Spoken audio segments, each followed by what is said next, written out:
तुम्ही जर पनीर खात असाल तर सावध व्हा। हे आम्ही का म्हणतोय, कारण आता सध्या पनीर भेसळीचं प्रमाण खूप वाढू लागलंय। रिक्षातून भेसळयुक्त पनीरची वाहतूक पोलिसांनी केलेल्या कारवाईमध्ये आता 134 किलोचं बनावट पनीर जप्त केलंय। एकूण 28,140 रुपये किमतीचा मुद्देमाल पोलिसांनी जप्त केला। रिक्षाचालकाविरोधामध्ये सुद्धा गुन्ह्याची नोंद करण्यात आलेली आहे।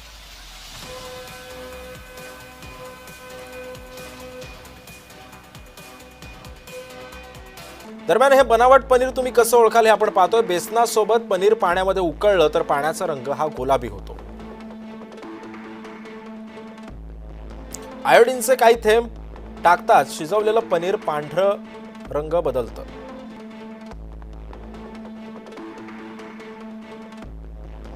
दुधाच्या चवीचे पनीर मऊ नसेल तर ते बनावट ठरू शकतं।